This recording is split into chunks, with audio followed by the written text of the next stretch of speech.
Started on a quest to upgrade my network to 25 gig because I discovered that 25 gig is basically plug and play, even for Windows systems. You don't have to do anything. You just put a NIC in and it works.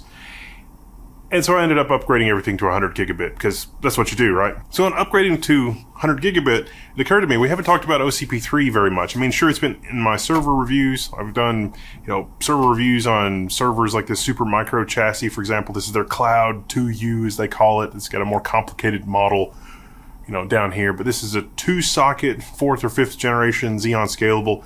It actually has 2 OCP3 slots. OCP3, 16 PCIe lanes, up to PCI Express Gen 5. And I've got an LR-LINK OCP3 dual 100 gig Ethernet adapter here we're going to take a look at. Glorious. This is it. It's a giant copper heatsink where most of the weight comes from.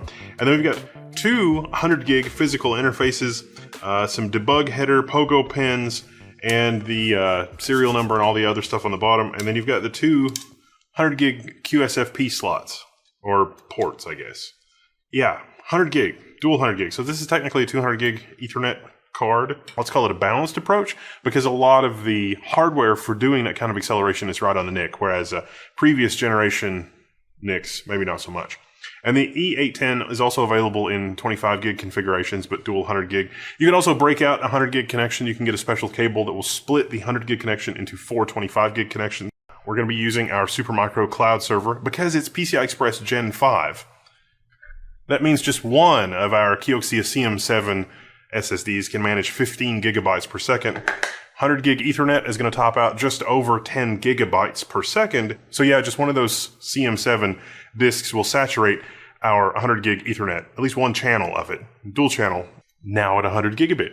With a modern E810, brand new, 100 gigabit network interface. Well, 200 gig technically, because I'm going to use both of them. Plugging this in and interfacing this could not be easier.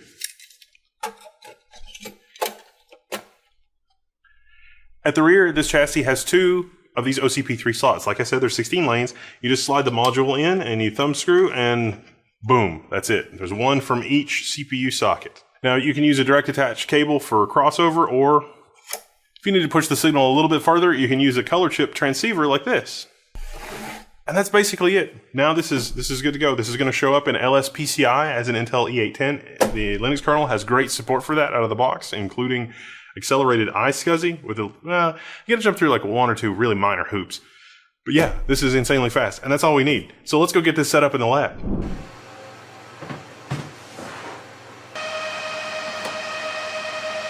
And blinky green light. Woo! The EFI support is pretty good for this network card. You can configure it to pick up an IP via DHCP, or you can set it manually. The reason this is handy is because the network EFI has options that you can control, like actually from the BIOS.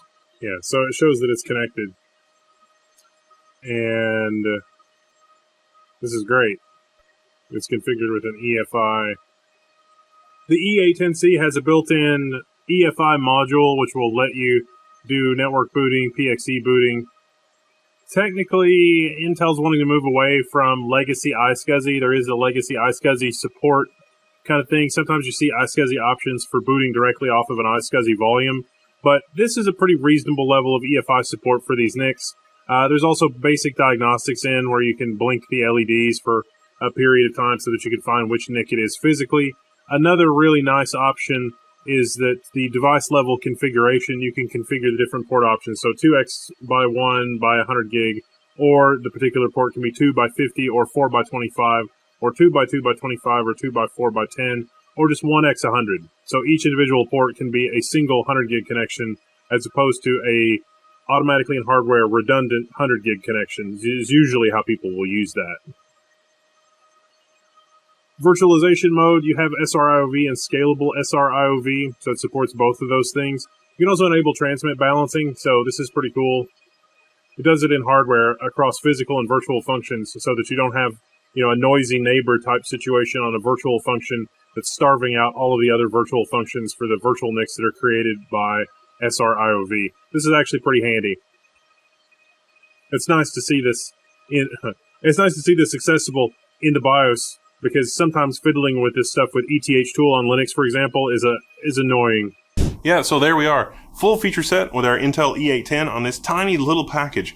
No overheating. There's adequate airflow for my chassis. The overheating is really going to be a function of the chassis. You might have to tweak your fan speed or something like that if you're DIYing a build here. But yeah, the LR-LINK dual 100 gig was perfectly reasonable E810 dual 100 gig experience, which worked great with both my Dell 5212 as well as my 5148 and 5248. Very, very nice.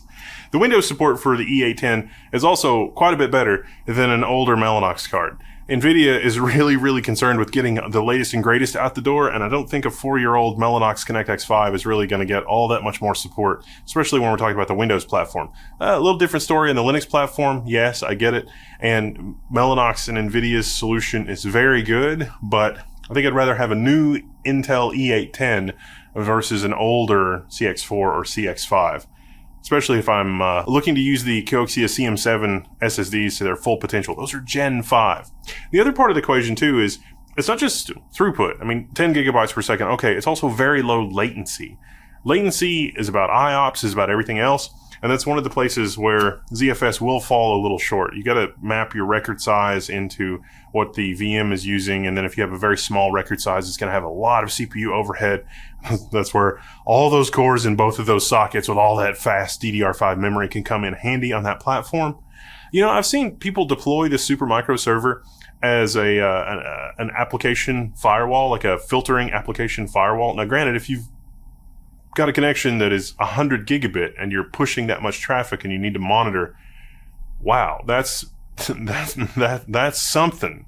But for doing the intrusion detection and intrusion analysis, having that much CPU overhead and that much fast storage and that much fast networking means that the translation from the unwashed masses outside to the protected inner nougat of delicious networkiness is a little bit less latency overhead because you got all that computational horsepower doing all of that analysis.